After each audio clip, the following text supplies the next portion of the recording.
Mình sẽ tạo vòng tròn ma thuật với 8 mũi móc đơn.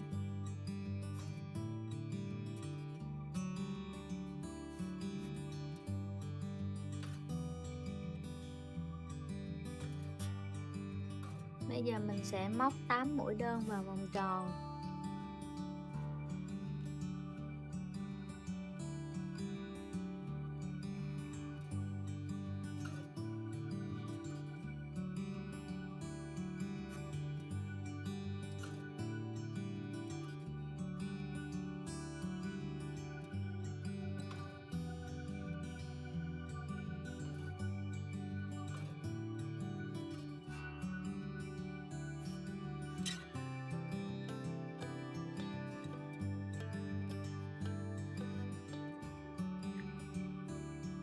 Trượt vào mũi đơn đầu tiên để kết thúc vòng tròn.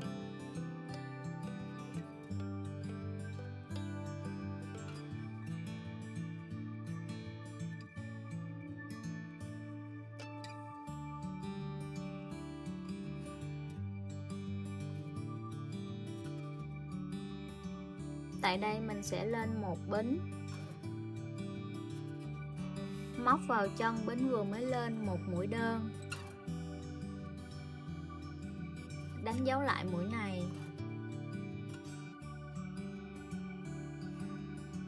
tiếp tục móc một mũi đơn vào chân đó,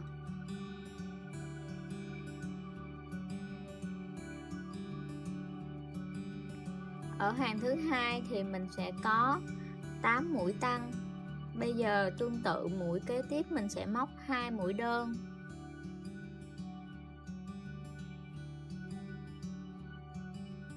mình sẽ lặp lại bước này cho đến hết vòng. Mình sẽ móc mũi trượt vào cái mũi đánh dấu ở đây để kết thúc hàng thứ hai.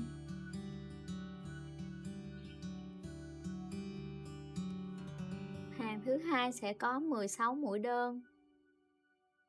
Bây giờ tại đây mình sẽ lên một bính, móc vào cái chân bính lúc nãy một mũi đơn, đánh dấu lại mũi này,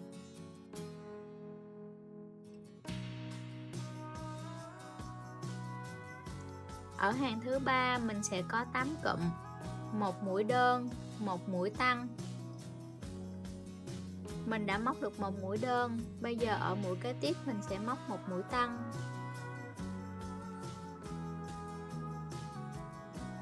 Bây giờ mình sẽ lặp lại cụm này cho đến hết hàng. Mình sẽ thực hiện trượt mũi vào vị trí đã đánh dấu để kết thúc hàng thứ ba.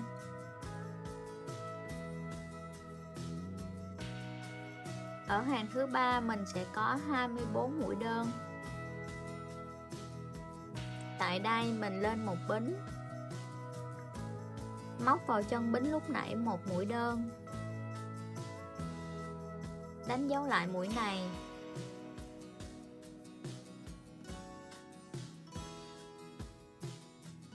ở hàng thứ tư mình sẽ có 8 cụm, một mũi đơn, một mũi tăng, một mũi đơn. Lúc nãy mình đã móc được một mũi đơn, bây giờ mũi kế tiếp sẽ là mũi tăng.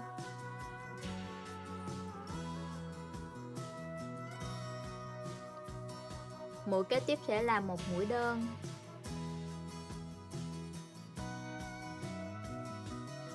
Cụm đầu tiên mình đã hoàn thành, bây giờ mình sẽ lặp lại cụm này cho đến hết vòng. Bây giờ mình sẽ thực hiện trượt vào vị trí đã đánh dấu để kết thúc hàng thứ tư.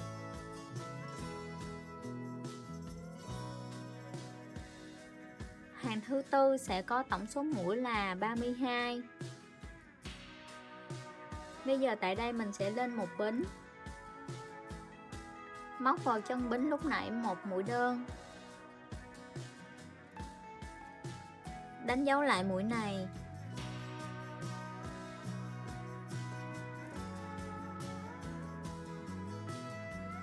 ở hàng thứ năm mình sẽ có 8 cụm, một mũi đơn, một mũi đơn, một mũi đơn và một mũi tăng, tức nghĩa là có 3 mũi đơn liên tục và một mũi tăng. Mình sẽ có 8 cụm này. Mình đã móc được một mũi đơn. Bây giờ mũi kế tiếp sẽ là một mũi đơn. Mũi kế tiếp sẽ là một mũi đơn. Mũi kế tiếp sẽ là một mũi tăng.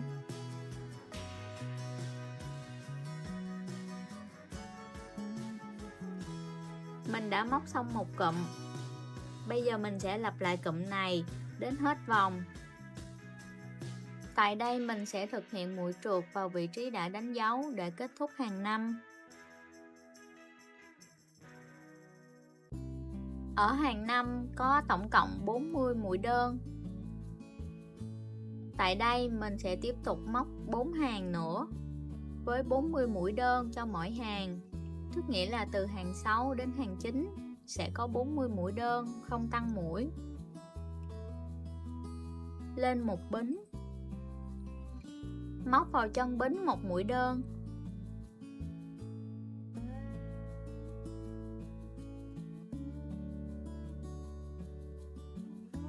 Đánh dấu mũi này lại.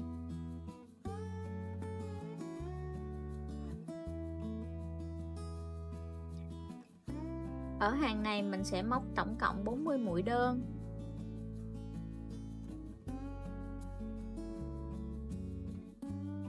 Mình đã móc xong đến hàng 9 với 40 mũi đơn. Bây giờ ở hàng 10 mình sẽ bắt đầu giảm mũi. Lên một bính.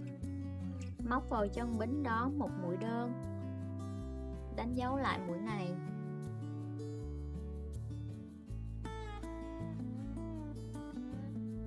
Ở hàng 10 mình sẽ thực hiện giảm mũi như sau: một mũi đơn, một mũi đơn, một mũi đơn và cái đó là một mũi giảm. Tức nghĩa là có 3 mũi đơn liên tục và một mũi giảm. Ở đây mình đã móc được một mũi đơn. Mũi kế tiếp sẽ là một mũi đơn. Mũi kế tiếp một mũi đơn. Mũi kế tiếp sẽ là một mũi giảm. Mình sẽ thực hiện mũi giảm như sau: đưa kim lấy cái mặt ngoài của cái mũi, mặt phía ngoài đây. Mình không lấy hết hai mặt, bình thường cái mũi nó sẽ có hai mặt hai bên, mình chỉ lấy một cái mặt ngoài và lấy một cái mặt ngoài của mũi kế tiếp.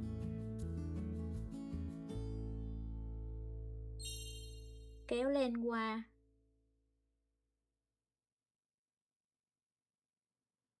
Móc một mũi. Mình đã thực hiện được một mũi giảm. Bây giờ mình sẽ thực hiện cụm này cho đến hết vòng. Mình đã móc xong hàng thứ 10. Hàng thứ 10 sau khi giảm mũi thì có tổng cộng 32 mũi đơn. Bây giờ mình sẽ tiếp tục móc hàng thứ 11, mình cũng sẽ giảm mũi. Lên một bính. Móc vào chân bính một mũi đơn.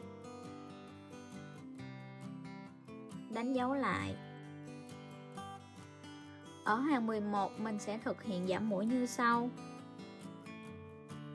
một mũi đơn, một mũi giảm và một mũi đơn. Tức nghĩa là 4 mũi sẽ còn lại 3 mũi. Ở đây mình đã thực hiện một mũi đơn. Bây giờ tiếp tục mình sẽ thực hiện mũi giảm. Lấy mặt ngoài của mũi kế tiếp, mặt ngoài của một mũi kế tiếp nữa, hai mũi kế tiếp, kéo len qua, móc một mũi đơn. Như vậy hai mũi kế tiếp giảm còn lại một mũi. Mũi kế tiếp sẽ là một mũi đơn. Mình đã thực hiện xong cụm đầu tiên.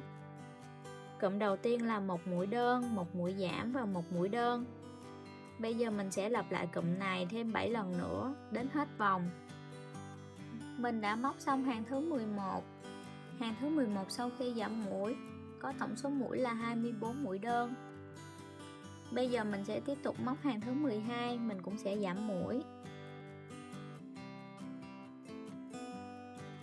Lên một bính. Móc tại chân bính một mũi đơn. Đánh dấu lại mũi này.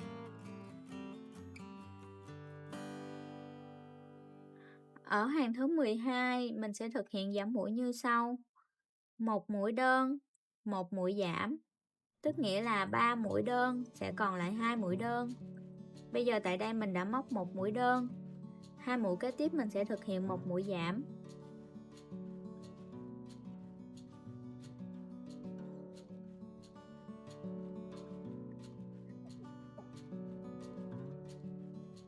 Mình đã móc được 2 mũi, một cụm gồm 2 mũi, một mũi đơn, một mũi giảm.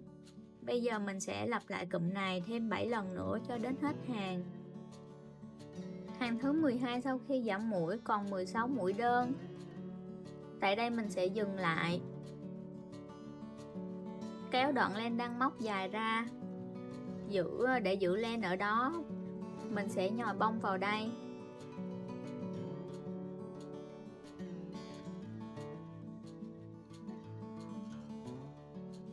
Bây giờ mình sẽ tiếp tục móc thêm hàng thứ 13.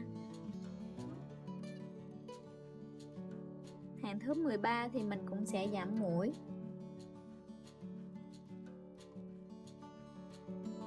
Lên một mũi bính. Tại đây mình sẽ thực hiện giảm mũi. Ở hàng thứ 12 có 16 mũi. Mình sẽ thực hiện hàng thứ 13 giảm 8 mũi. Tức nghĩa là 2 mũi sẽ giảm còn 1 mũi. Sau khi lên bính tại đây, tại chân mũi này mình sẽ thực hiện giảm mũi luôn. Mình sẽ lấy mặt ngoài. Tại chân mũi đó và mặt ngoài của cái mũi kế tiếp, kéo lên qua, thực hiện một mũi đơn. Như vậy, 2 mũi ở đây mình đã giảm thành 1 mũi. Mình sẽ đánh dấu lại.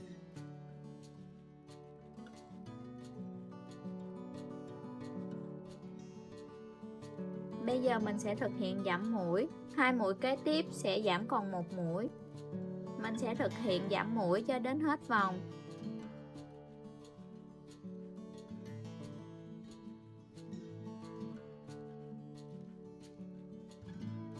Tại đây mình sẽ lên một bính và cắt len.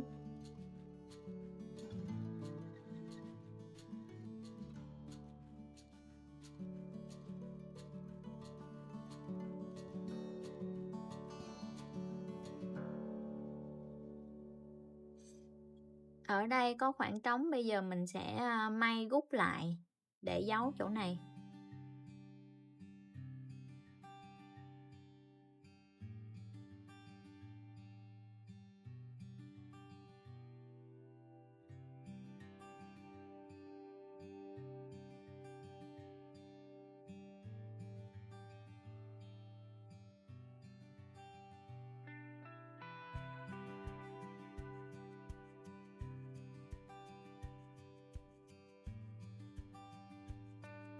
Bây giờ mình sẽ thực hiện gút len và giấu len.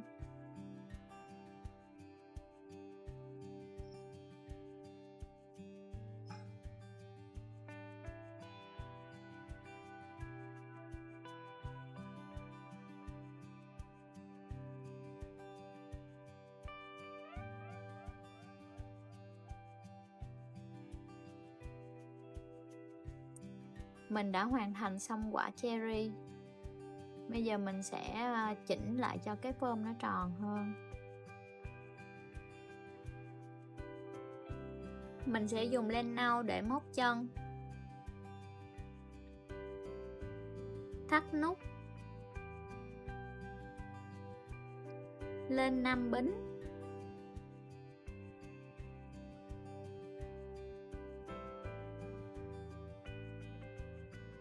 quay đầu móc vào bính thứ tư 2 mũi đơn.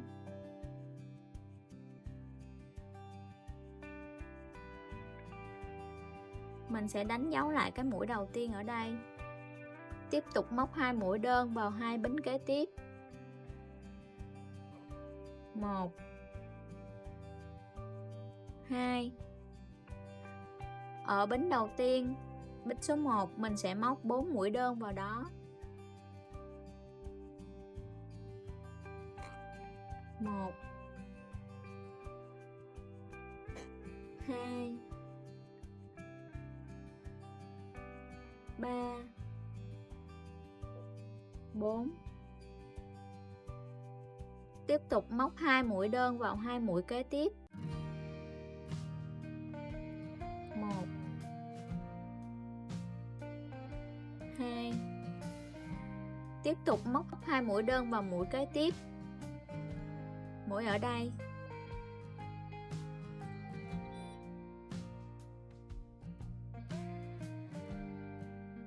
Mình đã hoàn thành xong hàng 1. Bây giờ mình sẽ trượt mũi vào vị trí đánh dấu, kết thúc hàng.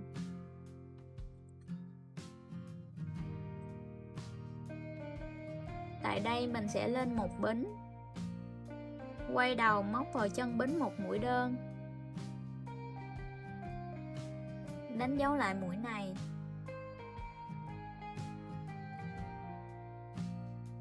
Ở hàng thứ hai sẽ có tổng cộng 12 mũi đơn. Bây giờ mình đã móc được một mũi đơn, bây giờ mình móc thêm 11 mũi đơn nữa.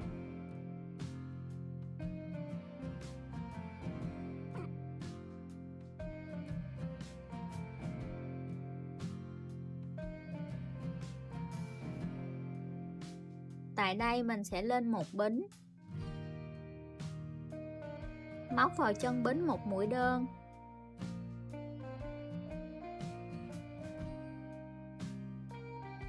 đánh dấu lại mũi này.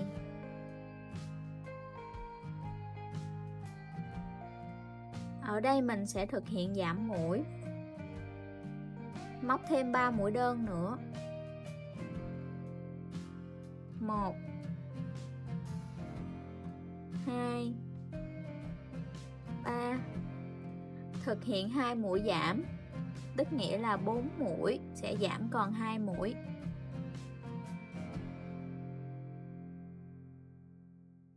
Một mũi giảm, 2 mũi giảm, móc 4 mũi đơn.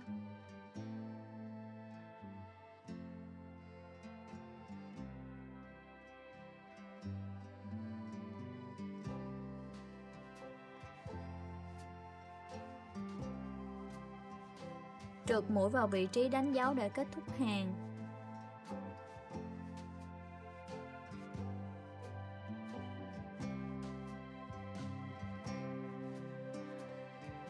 Ở hàng thứ ba mình có tổng cộng là 10 mũi đơn. Bây giờ mình sẽ lên hàng thứ tư và cũng tiếp tục giảm mũi. Lên một bính, móc vào chân bính một mũi đơn, đánh dấu lại.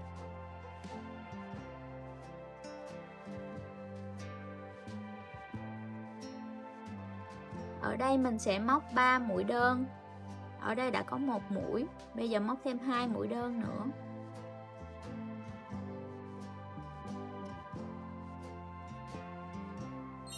Sau khi móc 3 mũi đơn, mình sẽ thực hiện giảm 2 mũi. Tức nghĩa là 4 mũi sẽ còn 2 mũi.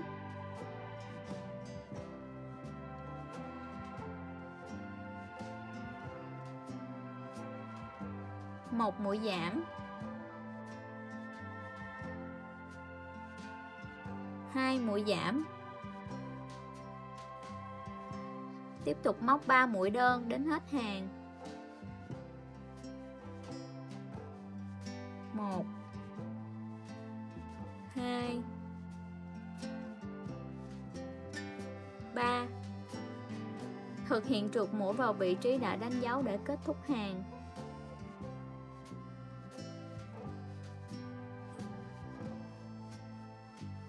Tới đây mình sẽ bắt đầu nhồi bông.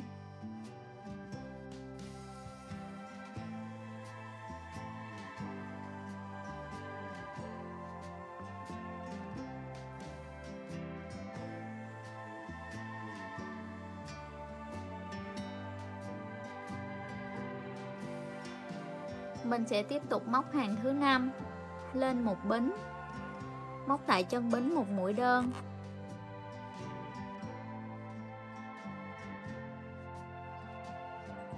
đánh dấu lại mũi này. Mình sẽ móc thêm một mũi đơn vào mũi kế tiếp. Thực hiện 2 mũi giảm, tức nghĩa là 4 mũi sẽ giảm còn 2 mũi.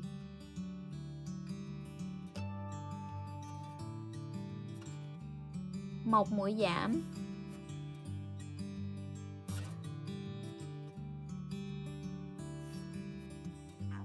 hai mũi giảm. Tiếp tục móc 2 mũi đơn cho đến hết hàng. 1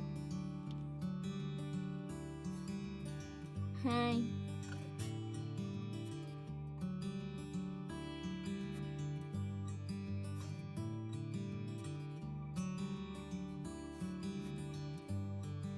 Ở hàng 5 sau khi giảm mũi mình sẽ có 6 mũi đơn.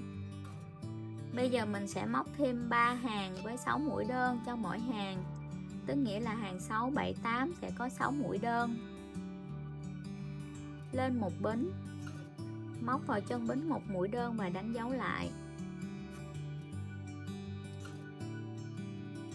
Mình sẽ móc thêm 5 mũi đơn nữa cho đến hết hàng.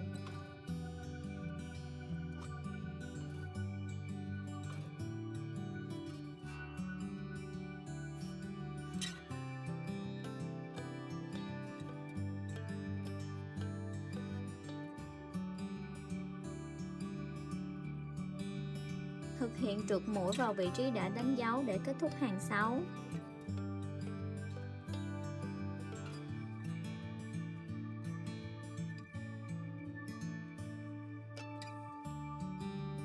Bây giờ mình sẽ móc tương tự hàng 7 và hàng 8, mỗi hàng 6 mũi đơn. Mình đã móc xong hàng 8. Tại đây mình sẽ lên một bính và cắt len.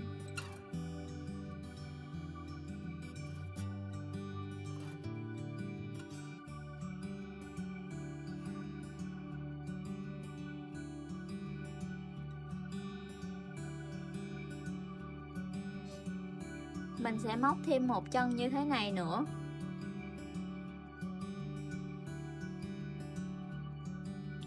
Dùng len xanh lá để móc phần cuốn của cherry. Mình sẽ tạo một vòng tròn ma thuật với 6 mũi đơn.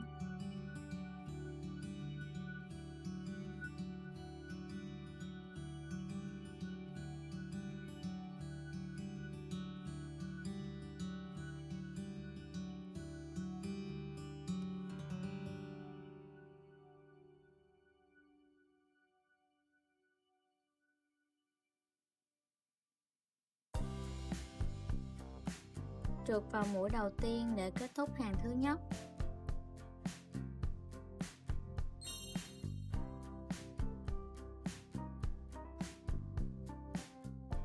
Bây giờ mình sẽ lên một bính, móc vào chân bính một mũi đơn và đánh dấu lại.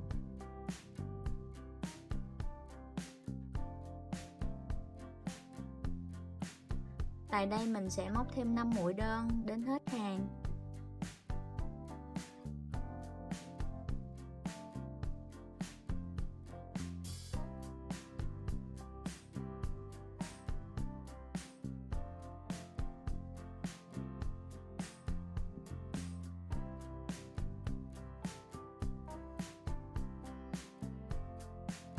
Trượt vào vị trí đã đánh dấu để kết thúc hàng thứ hai.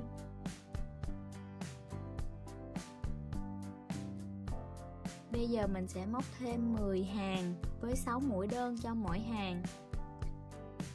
Mình đã móc xong 12 hàng cho phần cuốn. Sử dụng len xanh lá để móc phần lá.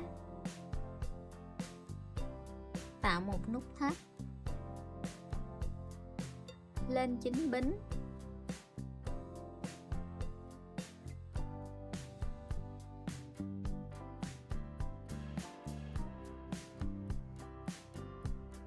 Quay đầu móc vào bính thứ 8 một mũi đơn.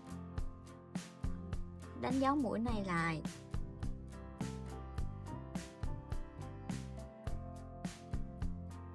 Mình sẽ móc mũi đơn cho 6 bính tiếp theo.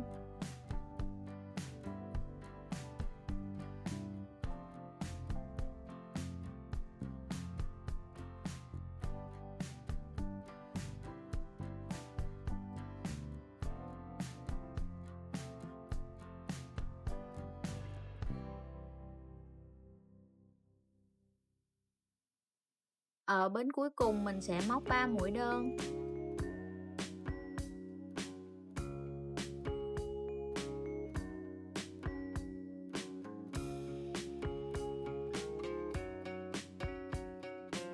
Tiếp tục móc 6 mũi đơn.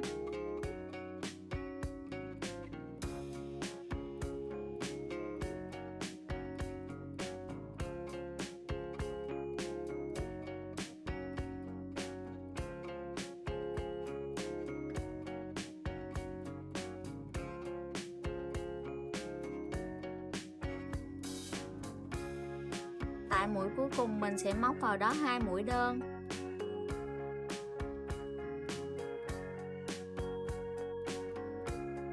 Thực hiện trượt mũi vào vị trí đã đánh dấu để kết thúc hàng 1. Tại đây mình sẽ lên một bính.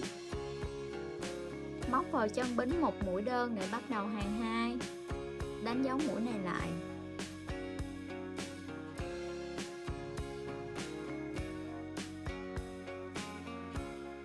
Ở đây mình sẽ tiếp tục móc 7 mũi đơn.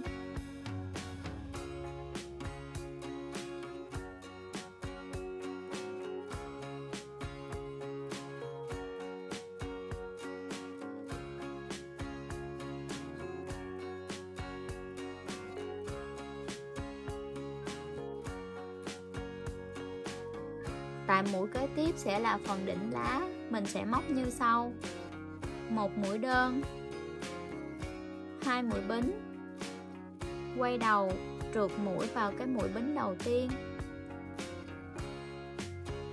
để tạo thành phần nhọn của đỉnh lá. Móc vào cùng chân mũi lúc nãy một mũi đơn. Mình đã xong phần đỉnh lá. Tại đây mình sẽ tiếp tục móc mũi đơn cho đến hết hàng. Mình sẽ thực hiện mũi trượt vào vị trí đã đánh dấu. Kết thúc hàng 2, lên một bính và cắt len.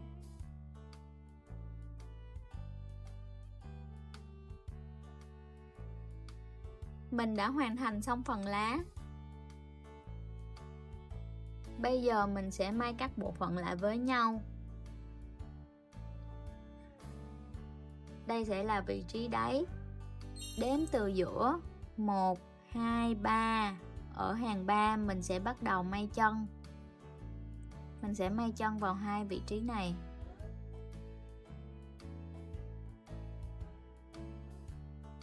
Mình sẽ đặt chân như thế này, đưa vào hàng 3 và mình may như thế này.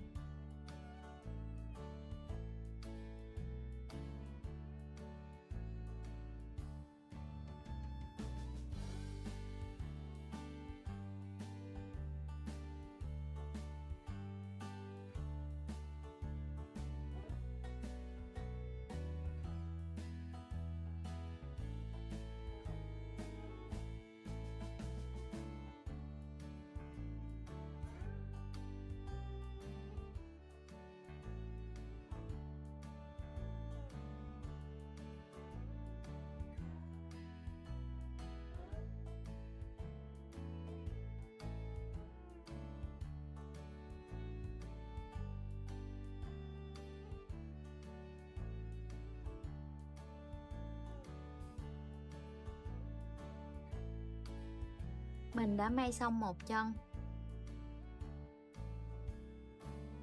Gút len và giấu len. Bây giờ mình sẽ gút len và giấu len.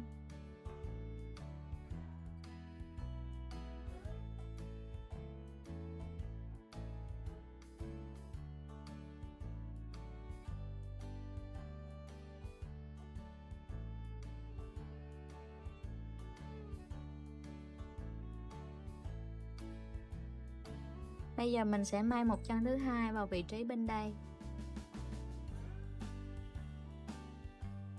Hai chân sẽ cách nhau khoảng 3 đến 4 mũi.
Mình đã may xong chân thứ hai.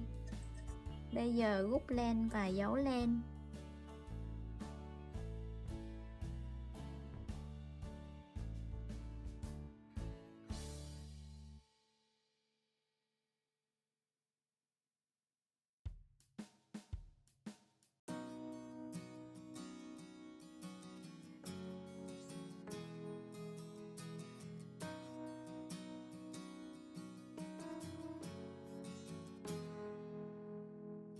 Mình đã may xong hai chân.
Sau khi may xong phần cuốn, mình cũng gút len và giấu len.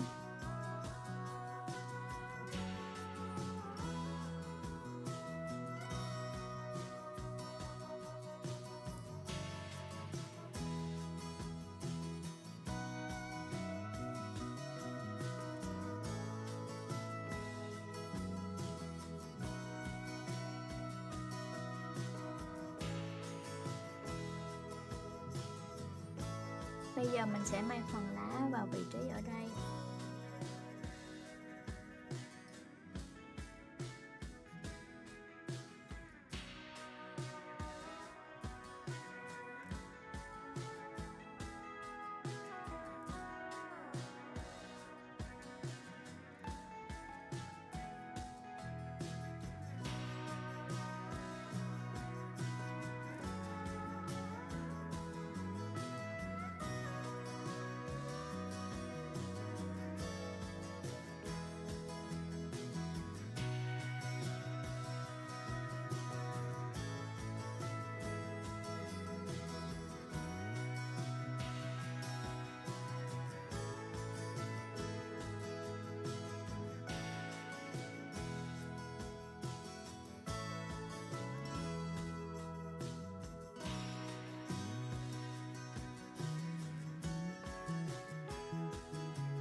Sau khi may xong, mình cũng sẽ gút len và giấu len.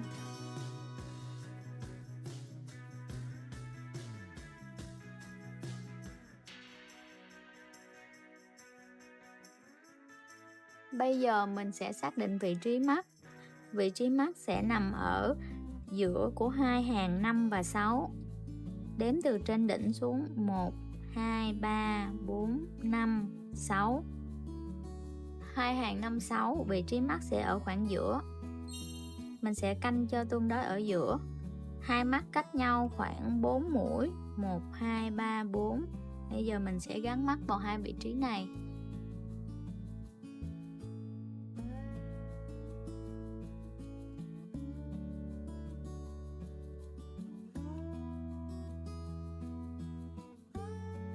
Mình sẽ dùng keo để cố định hai mắt vào đây. Sau khi dán mắt, mình sẽ may miệng. Dùng một sợi len màu đen để may miệng.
Mình sẽ chập đôi sợi len màu hồng nhạt để may phần má. Phần má sẽ nằm ở dưới mắt.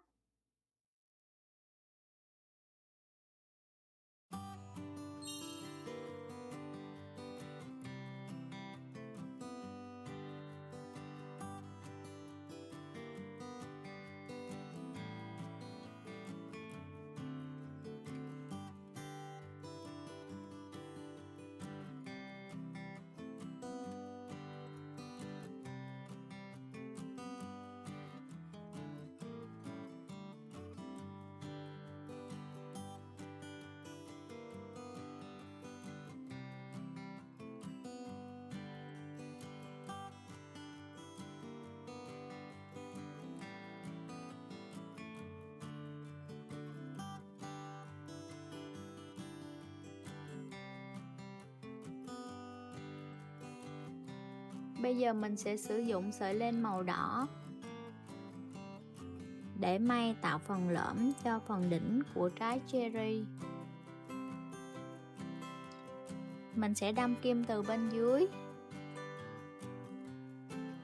đâm thẳng lên phần đỉnh.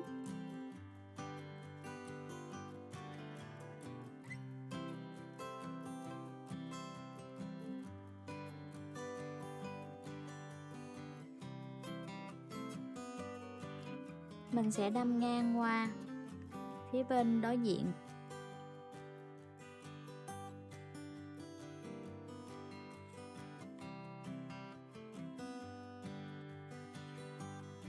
Bây giờ mình đâm kim thẳng xuống phần dưới đáy.